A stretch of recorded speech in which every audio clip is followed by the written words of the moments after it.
আমি ফজল করিম মাসুদ। আপনারা যে হাদি হত্যাকাণ্ডের সাথে আমার জড়িত থাকার কথা জানেন, আসলে প্রকৃতপক্ষে আমি হাদি হত্যার এই ঘটনার সাথে কোনোভাবেই জড়িত না। এটা একটা মিথ্যা বানোয়াট, একটা চক্রান্ত, যার কারণে আমি দেশ ছেড়ে চলে আসতে বাধ্য হয়েছি। আমি দেশ ছেড়ে চলে এসেছি এখন দুবাইতে। ভিডিওতে ফয়সাল করিম মাসুদ ওসমান হাদি হত্যাকাণ্ডে তার কোনো ধরনের সম্পৃক্ততা নেই বলে দাবি করেন। তিনি বলেন, ষড়যন্ত্রমূলকভাবে তাকে এবং তার পরিবারকে এই মামলায় ফাঁসানো হচ্ছে।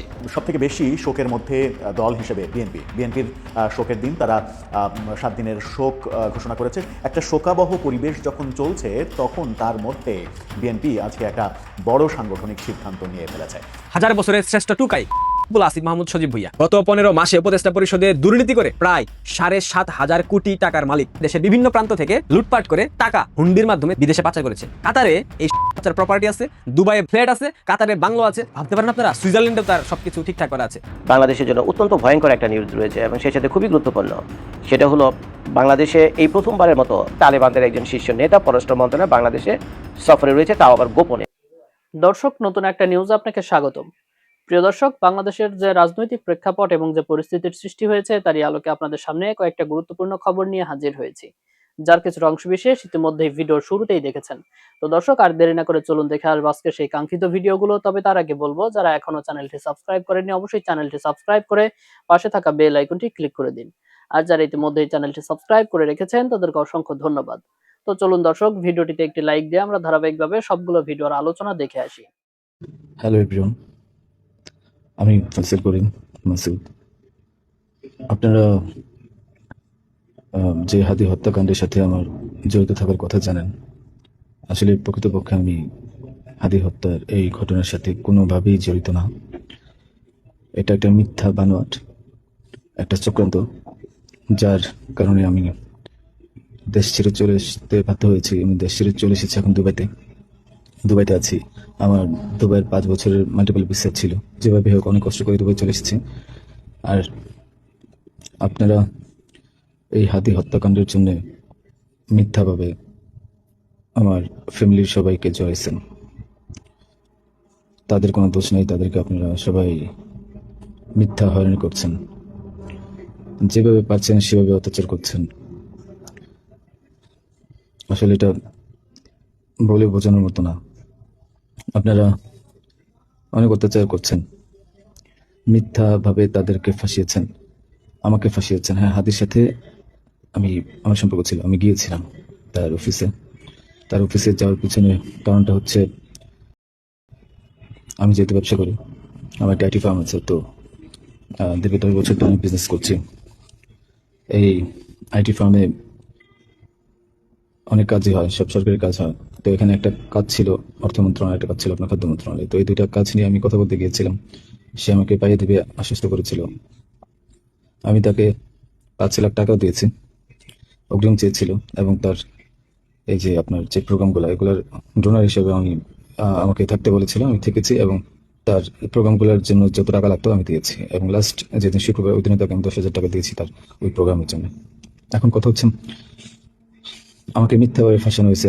এগুলো যেহেতু হাতের সাথে জামাতের একটা কানেকশন আগে থেকেই ছিল, ও জামাতের প্রোডাক্ট, তো সেই জন্য জামাতিরা কোনোভাবে এই ঘটনা ঘটেছে। ওই বাইকের মধ্যে আমি ছিলাম না, এবং ওই বাইকের চালকও আমার কোনো ছোট ভাই ছিল না। আমাদের দুজনকে মিথ্যাভাবে ফাঁসিয়েছে। এখন কি বলবো, এই জন্য আমার পরিবার ভুক্তভোগী। আমার পরিবারকে আপনারা মিথ্যাভাবে এত জঘন্যভাবে যে অত্যাচারগুলো করছেন, এটা আসলে কাম্য না। আমি এটা প্রতিবাদ জানাই, তীব্র প্রতিবাদ জানাই। এটার একদিন সুষ্ঠু বিচার হবে। এই ঘটনার সাথে আমার পরিবার, আমি কোনোভাবেই জড়িত না। আর আপনারা যেই ব্যাংকের টাকার কথা বলছেন, এগুলো আমার কামানো টাকা, আমার সরকারি বিলের টাকা। আমি এবছরও 9 লাখ টাকা ট্যাক্স পে দিয়েছি, ট্যাক্স পে করেছি। প্রতি বছরই আমি গভর্নমেন্টকে ট্যাক্স দিই। এগুলো প্রত্যেকটা হিসাব আছে। হাজার বছরের শ্রেষ্ঠ টুকাই বলে আসিফ মাহমুদ সজীব ভুইয়া গত 15 মাসে উপদেষ্টা পরিষদে দুর্নীতি করে প্রায় 7,500 কোটি টাকার মালিক। আই রিপিট এগেইন, প্রায় 7,500 কোটি টাকার মালিক এই ফকিন্নির বাচ্চা, যে খাইতে পারতো না, ঘুমাইতে পারতো না, হলের পাতলা ডাইল খাইতো, যে কিনা একটা জুতা পড়তে পারতো না দাম দিয়ে কিনে, নিউ মার্কেটের সেই ঢাকা কলেজের অপোজিট থেকে ফুটপাথ থেকে জিন্স প্যান্ট টি শার্ট কিনে পরে ঢাকা বিশ্ববিদ্যালয়ে ক্লাস করতো, এই পোলা এখন 7,500 কোটি টাকার মালিক। ভাবতে পারেন আপনারা, বাংলাদেশ আওয়ামী লীগ 16 বছরের শাসনামলে যত দুর্নীতি না করেছে এই পোলারা গত 16 মাসে এর থেকে কয়েক গুণ বেশি দুর্নীতি বাংলাদেশে করেছে। দেশের বিভিন্ন প্রান্ত থেকে লুটপাট করে টাকা হুন্ডির মাধ্যমে বিদেশে পাচার করেছে। কাতারে এই প্রপার্টি আছে, দুবাইয়ে ফ্ল্যাট আছে, কাতারে বাংলো আছে। ভাবতে পারেন আপনারা, সুইজারল্যান্ডে তার সবকিছু ঠিকঠাক করা আছে। সেও এখন ঘোষণা দিয়েছে নির্বাচনে অংশ নেবে না, অথচ প্রথমত বললো কুমিল্লা থেকে নির্বাচনে অংশ নেবে। কুমিল্লায় তার যে নির্বাচনী আসন, সেখানে প্রচুর পরিমাণ সরকারি অর্থ বরাদ্দ নিয়েছে। এরপর ঘোষণা দিল ঢাকা 10 থেকে নির্বাচন করবে, সেখানেও 2-4 দিন গণসংযোগ করে এখন সবশেষ ঘোষণা দিয়েছে নির্বাচন করবে না। ত্রয়োদশ জাতীয় সংসদ নির্বাচনে অংশগ্রহণ করছি না,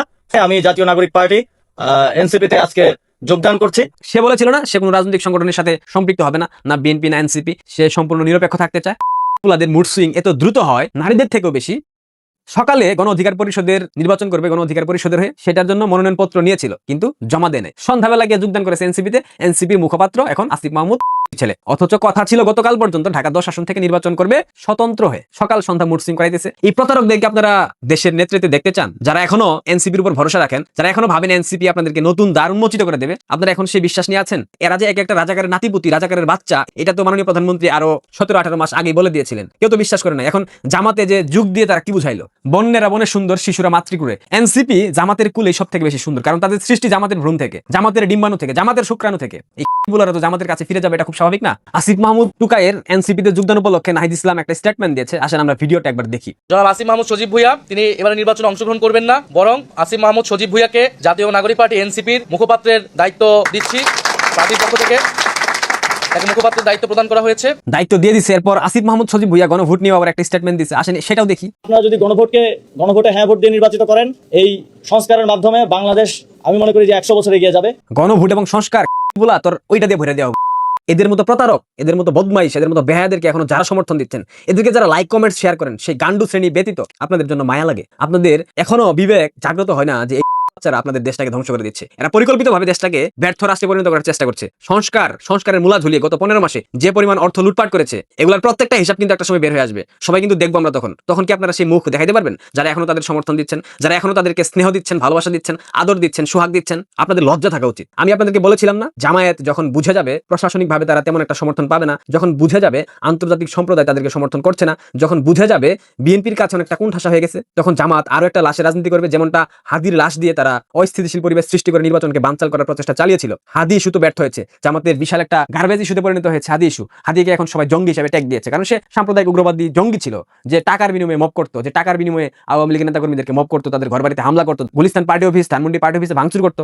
হাদিকে জামাত পরিকল্পিতভাবে ষড়যন্ত্রের মাধ্যমে হত্যা করে, এখন বলতে পারেন হত্যা ফয়সাল করেছে। ফয়সালকে হাদি পর্যন্ত পৌঁছে দিয়েছিল কারা, সেটা কি জানেন? খবর নেন। যদি না জানেন সেক্ষেত্রে আমাকে বলবেন কমেন্ট বক্সে, আমি আগামীকালকে আপনাদেরকে এটা জানাবো। হাদির কাছে ফয়সালকে কে পাঠিয়েছিল, যেটা বলতেছিলাম। আরো একটা লাশ প্রয়োজন জামাতের নির্বাচনকে বানচাল করার জন্য। সেই জন্য আজকে হাদি চত্বর ঘোষণা করা হয়েছে, যে শাহবাগ চত্বরকে, যেখানে গণজাগরণ মঞ্চ হয়েছিল, যেখানে গণজাগরণ মঞ্চের মধ্য দিয়ে রাজাকারদেরকে ফাঁসির কাছে ঝুলানো হয়েছিল, সেই চত্বরকে এখন হাদি চত্বর ঘোষণা করেছে তথাকথিত ইউটিউবার পিনাকি ভট্টাচার্য। পিনাকির অনুসারীরা সেই হাদি চত্বরে আজকে কর্মসূচি দিয়েছিল হাদি হত্যার বিচারের দাবিতে। সেই কর্মসূচিতে গুপ্ত সংগঠনের একজন জাপানিজ 9mm অস্ত্র সহ ধরা পড়েছে, অনেক অত্যাধুনিক পিস্তল। কেন গিয়েছিল সেখানে পিস্তল নিয়ে? সেখানে পিস্তলের কাজটা কি? এই অস্ত্র সম্পর্কে ধারণা দিয়েছে সেনাবাহিনীর একজন কর্মকর্তা। সেই ভিডিওটা আপনারা একবার দেখেন। মানে যেটা পুলিশ ফরেন্সিক করছিল, ইয়ার মধ্যে ওটা ছিল AP.32 ammunition, same pattern ammunition, same pattern জিনিস, এই সেম ম্যাগাজিন। এবং এই যে অস্ত্রটা এমন না যে অস্ত্রটা কিন্তু পরিত্যক্ত, অস্ত্রটা একদম কমপ্লিটলি ওয়াকেবল। এই জিনিসগুলো খুব ভয়ঙ্কর জিনিস। চোরা কথা হামলা করে গেলে এটা ঠেকানোর কোনো কাজ নেই। তাই ফার্স্টে ভাবছিলাম যে ইনিশিয়ালি এটা হয়তো লুটকিত অস্ত্র হবে, বা ছোটবেলা থেকে একদম 5 স্টার থাকতো সন্দেশ বলে, দেখলাম এটার সাথে এটা কোনো ইয়ে নেই। এই পিস্তল দিয়ে যদি কাউকে গুলি করা হতো, তাকে রক্ষা করা কোনোভাবেই পসিবল ছিল না। পিস্তলের কি ডিজাইন, কি মডেল, তার সক্ষমতা কতটুকু, সেটা তো আপনারা সেনা কর্মকর্তার মুখে শুনতে পেলেন। আমি বলেছিলাম না গত কয়েকদিন পূর্বে একটা ভিডিওতে, যে নেক্সট লক্ষ্যবস্তু আসিফ মাহমুদ সজীব ভুইয়া, হাসনাত আব্দুল্লাহ, হতে পারে নুরুল হক নূর, হতে পারে ব্যারিস্টার ফুয়াদ। বাংলাদেশের মানুষ যত অসভ্য হোক না কেন, বাংলাদেশের মানুষ যতটাই উগ্র হোক না কেন, তারা কখনোই কোনো মৌলবাদী শক্তিকে নির্বাচনে ভোটের মাধ্যমে ক্ষমতায় আনবে না। তারা কখনোই স্বাধীনতার বিপক্ষ শক্তি, মুক্তিযুদ্ধে যারা বিরোধিতা করেছিল, যারা আমার দেশের মা বোনদের সম্ভ্রমহানি ঘটিয়েছিল, যারা আমার দেশের মুক্তিযোদ্ধাদের রক্ত ঝরিয়েছিল, 30 লক্ষ মুক্তিযোদ্ধার রক্তের বিনিময়ে যে স্বাধীনতা, 2 লক্ষ মা বোনের সম্ভ্রমের বিনিময়ে যে রাষ্ট্র, যে সার্বভৌমত্ব আমরা পেয়েছি, এই মাটিতে দাঁড়িয়ে কখনোই বাংলাদেশের বুদ্ধি বিবেক সম্পন্ন মানুষ জামাতের মতো দলকে ভোট দেবে না। আর ৭১ বিষয়ে জামাতের যে চুলকানি শুরু হয়েছে, ৭১-এর বিভিন্ন বিষয়কে জামাত যেভাবে হেনস্থা করছে, সবকিছু দেখার পর বাংলাদেশের মানুষ এই সিদ্ধান্তে উপনীত হয়েছে মন্দের ভালো বিএনপি কিন্তু জামাতকে কখনো ভোট দেওয়া যাবে না। এখন জামাত যদি এটা বুঝে যায়, জামাত তাদের ইতিহাসে সব থেকে বেশি আসন পেয়েছিল 18টি, অথচ এনসিপির সাথে জামাত জোটে 30টি আসন ছেড়ে দিয়েছে। জামাত কি 30টা আসন বাংলাদেশে পাবে? অতীতের তুলনায় জামাতের বর্তমান সক্ষমতা বেশি, তাদের জন্য সমর্থন একটু বেড়েছে, সেটা হতে পারে 10% অথবা 15% ধরে নিলাম, তার থেকে বেশি তো কোনোভাবে সম্ভব না। সেক্ষেত্রে জামাত কয়টা আসন পাবে আর এনসিপি কে কয়টা আসন দেবে? জামাত আলটিমেটলি বুঝতে পারছে যে তাদের নির্বাচনে সুযোগ সুবিধা তেমন একটা হবে না। বাংলাদেশের মানুষ তাদেরকে ওই রাজাকার, ওই যুদ্ধাপরাধী হিসেবে বিবেচিত করে, কারণ তারা এখন পর্যন্ত তাদের অন্যায়ের জন্য, তাদের সেই কৃতকর্মের জন্য মাফ চায়নি, ক্ষমা প্রত্যাশা করেনি, ক্ষমা প্রার্থনাও করেনি। সেক্ষেত্রে জামাতকে বাংলাদেশের মানুষ কখনো ক্ষমতায় আনবে না। জামাত এটা বুঝে গেছে এখন কিভাবে নির্বাচনটাকে পেছানো যায়, কিভাবে নির্বাচনটাকে বানচাল করা যায়, সেটার জন্য মোক্ষম উপায় একটা সুপরিচিত ব্যক্তির লাশ সামনে নিয়ে আসা, যেটার দায় দেওয়া হবে বিএনপির উপর, কারণ আওয়ামী লীগ এই মুহূর্তে উপস্থিত নাই। এবং সেটাই করেছে জামাতের পদবালক পিনাকি ভট্টাচার্য। দুঃখিত, পদবালক বললে ভুল হবে, পিনাকি জামাত ইসলামের হিন্দু শাখার আমিরে হিন্দু পিনাকি ভট্টাচার্য বলেছে শাহবাগে যে ব্যক্তি পিস্তল সহ ধরা খেয়েছে, অর্থাৎ হাদি চত্বরে, সেই ব্যক্তি বিএনপির কর্মী। কি বুঝলেন? তার নাম আরাফাত জামান, বাসা ধানমন্ডি জিগাতলা। পিনাকি ভট্টাচার্য কিন্তু ফেসবুকে স্ট্যাটাস দিয়ে এস্টাবলিশ করে দিয়েছে এটা বিএনপির কর্মী, অথচ আমরা শুনতে পাচ্ছি, আমরা জানি এটা গুপ্ত সংগঠন অর্থাৎ জামায়াতের কর্মী। ভাবতে পারছেন খেলাটা কোন দিকে চলতেছে, খেলাটা কে খেলতেছে, খেলাটা কিভাবে খেলতেছে? বিএনপি কি এখনো বুঝতে পারছে না এগুলা, যে তাদেরকে পরিকল্পিতভাবে ফাঁসানোর চেষ্টা করা হচ্ছে? হাদি হত্যাকাণ্ডের দায় প্রথমে মির্জা আব্বাসের উপর চাপিয়ে দেওয়া হয়েছে, যখন দেখতে পেল এটা মাঠে টিকছে না, এরপর আওয়ামী লীগের উপর দায় চাপানোর চেষ্টা করা হলো। ওইটাও মোটামুটি গুবলেট পাকিয়ে ফেলেছে জামাত, তারা সফল হয়নি সেই মিশনে। এখন নতুন মিশনে হতে পারে হাসনাত, হতে পারে নাহিদ ইসলাম, হতে পারে আসিফ মাহমুদ, হতে পারে ব্যারিস্টার ফুয়াদ, হতে পারে নুরুল হক নূর, যে কোনো একটাকে বলি দেবে, যে কোনো একটা বকরিকে জামাত বলি দেবে, এবং সেইটা জানুয়ারি মাসের যে কোনো একটা সময়ে আপনারা দেখবেন। বাংলাদেশের জন্য অত্যন্ত ভয়ঙ্কর একটা নিউজ রয়েছে এবং সেই সাথে খুবই গুরুত্বপূর্ণ। সেটা হলো বাংলাদেশে এই প্রথমবারের মতো তালেবানদের একজন শীর্ষ নেতা, পররাষ্ট্র মন্ত্রণালয়ের একজন শীর্ষ নেতা বাংলাদেশে এই ডিসেম্বর মাসের 21 তারিখ থেকে সফরে রয়েছেন, এবং আজকে হলো যখন ভিডিওটা করছি ডিসেম্বর মাসের 30 তারিখ। তবে সর্বশেষ আমার যতদূর খোঁজ খবর নিচ্ছি, উনি বাংলাদেশ ছেড়ে যে চলে গেছেন এই ধরনের কোনো রিপোর্ট আমি দেখিনি, তো হয়তো বাংলাদেশ আছেন, চলে গিয়ে থাকতে পারে। তো এখন এই জিনিসটা মানে ডিসেম্বর মাসের 21 তারিখে যদি এখন উনি এসে থাকে, তো তারও প্রায় এক সপ্তাহ পরে, ভিডিওটা করছিলাম আমি 30 তারিখ, অর্থাৎ গতকাল এই খবরটা ফাঁস হয়েছে, বিভিন্ন মিডিয়াতে নিউজ আকারে এসেছে তালেবানদের একজন শীর্ষ নেতা পররাষ্ট্র মন্ত্রণালয় বাংলাদেশে সফরে রয়েছে, তাও আবার গোপনে। এখন চিন্তা করেন, এই আফগানিস্তান হলো একটা রাষ্ট্র, তাই না? তো সেই রাষ্ট্রের একজন পররাষ্ট্র মন্ত্রণালয় থেকে উচ্চ পদস্থ এই ধরনের একজন লোক বাংলাদেশে আসবে, তো স্বাভাবিকভাবে বাংলাদেশ সরকার থেকে তাকে তো প্রোটোকল দেওয়ার কথা। শুধু প্রোটোকলই না, এটা তো নিউজ আকারে পত্রিকার হেডলাইনও হওয়ার কথা। বাংলাদেশের পররাষ্ট্র মন্ত্রণালয়ের কোনো মন্ত্রী, উপমন্ত্রী এবং সচিবও যদি কোনো দেশে যায়, সচরাচর টুকটাক এগুলো নিয়ে নিউজ হয়। মন্ত্রী হলে তো কোটি নিউজ হয়, আর সচিব, উপমন্ত্রী এরা গেলে ছোটো মোটো নিউজ হয়, কিন্তু সরকারি প্রোটোকল একটা পায়, সেখানে গোপনীয়তা রক্ষা, মানে গোপনীয়তা বলে কিছু থাকে না, because this is state to state conversation, তাই না? তো এটি সচরাচর হয়ে থাকে, কিন্তু এখানে আমরা তালেবানের ক্ষেত্রে দেখলাম মানে সর্বোচ্চ নিরাপত্তা, যতটুকু সম্ভব গোপনে এই কাজটা সম্পন্ন করা হয়েছে। এখন এত যে নিউজ এখন আমরা করতেছি, হয়তো বা তালেবানের সেই ব্যক্তি হয়তো ছেড়ে চলে গেছে, বাংলাদেশ ছেড়ে চলে গেছে। তো এই বিষয়ে দুই চারটা কথা বলার আগে আমি পুরো নিউজটা আপনাদেরকে পড়ে শোনাই। এটা হলো বিবিসির করা নিউজ, এই যে আপনারা দেখতে পাচ্ছেন বিবিসি বাংলার করা নিউজ, মাত্র 6 ঘন্টা আগে। এখানে তারা লিখেছে, এখানে আপনারা দেখতে পাচ্ছেন, এই ছবিটা হলো ফাইল ফটো, সম্ভবত আমাদের মামুন ভাইয়া যখন ওই আফগানিস্তানের সফরে গিয়েছিলেন আফগান সরকারের আমন্ত্রণে, তখন এই ছবিটা তোলা, সম্ভবত এটা ফাইল ফটো। আচ্ছা, তো যাই হোক, এই যে লেখা আছে, ও আচ্ছা, এখানে লিখে দিয়েছে, গত সেপ্টেম্বরে বাংলাদেশ থেকে আফগানিস্তান সফরে গিয়েছিলেন খেলাফত মজলিসের আমিনুল মোমিনুল হক সহ ইসলামপন্থী সংগঠনের 7 জন নেতা। আচ্ছা, তখন এটার ফাইল ফটো। আচ্ছা, বাংলাদেশের পরবর্তী জাতীয় সংসদ নির্বাচন যখন মাত্র 1.5 মাস বাকি, তখন ঢাকা সফর করলেন আফগানিস্তানের তালেবান সরকারের পররাষ্ট্র মন্ত্রণালয়ের ফার্স্ট পলিটিক্যাল ডিভিশনের মহাপরিচালক নূর আহমেদ নূর। এক সপ্তাহের সফরকালে তিনি বাংলাদেশের খেলাফত মজলিসের আমিনুল হক সহ ইসলামপন্থী বিভিন্ন সংগঠনের নেতাদের সঙ্গে বৈঠক করেছেন, যা নিয়ে রাজনৈতিক অঙ্গনে বেশ আলোচনা সমালোচনা হতে দেখা যাচ্ছে। এছাড়া ঢাকা ও এর আশেপাশের বিভিন্ন এলাকায় বেশ কিছু মাদ্রাসা পরিদর্শন করতে গিয়েছেন মিস্টার নূরকে। এর আগে গত সেপ্টেম্বরের মাঝামাঝি সময় ইসলামপন্থী 7 জন নেতা ও পণ্ডিত বাংলাদেশ থেকে আফগানিস্তান সফরে গিয়েছিলেন, যাদের মধ্যে খেলাফত মজলিস আমির মিস্টার হকও ছিলেন। সফর নিয়ে তখন তিনি জানিয়েছিলেন, তালেবান সরকারের একাধিক মন্ত্রী ও কর্মকর্তার সঙ্গে তাদের বিভিন্ন বিষয়ে আলোচনা হয়েছে। তালেবান সরকার বাংলাদেশের সঙ্গে কূটনৈতিক সম্পর্ক উন্নয়নে আগ্রহ প্রকাশ করেছে বলে জানিয়েছেন মিস্টার হক। তো এখন এই নিউজটার ভিতরে হয়তো আপনারা এমন কোনো ভয়ঙ্কর কোনো কিছু দেখতে পেলেন না, এটা ঠিক আছে, এটা কারণ হলো এটা আপনাদের দোষ না, এটা আমাদেরই দোষ, কারণ আমরা আপনাদেরকে এটা বুঝিয়ে বলিনি। তো এখন এই নিউজটা যখন বিবিসি করে, কয়েকশো থেকে কয়েক হাজার কমেন্ট আপনারা সেখানে করেছেন, এবং বেশিরভাগ কমেন্টের ভাষা এরকম যে ইউরোপ আমেরিকা থেকে যদি কোনো ডিপ্লোমেট আসে, তখন তো এগুলো নিয়ে কোনো আলোচনা সমালোচনা হয় না। তারপরে এই আফগানিস্তানের বিভিন্ন মন্ত্রী পর্যায়ের লোকরা তো ভারতও সফর করে, তখন তো এটা নিয়ে আলোচনা সমালোচনা হয় না। এখন আফগানিস্তানের একজন মন্ত্রী পর্যায়ের লোক যখন বাংলাদেশে এসেছে, তো তখন এটা নিয়ে আলোচনা সমালোচনা কেন হচ্ছে ভাই? এইখানে হলো কাহিনী একটা আছে। তো এখন এই যে তালেবান যে সরকার বর্তমানে আফগানিস্তানে, আপনারা জানেন সারা দুনিয়ায় 2-4টা দেশ বাদে পৃথিবীর কোনো দেশ তাদেরকে স্বীকৃতি দেয়নি।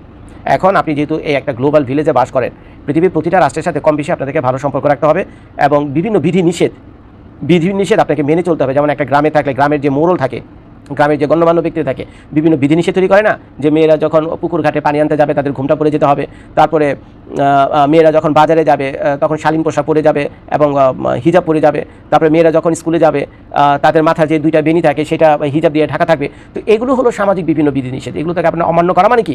বিধিনিষেধকে অমান্য করা, তাই না? অমান্য করা এবং আপনি সমাজের থেকে বাইরে চলে গেলেন। এটার মানে কি? এটা আপনি সমাজ থেকে বাইরে চলে গেলেন।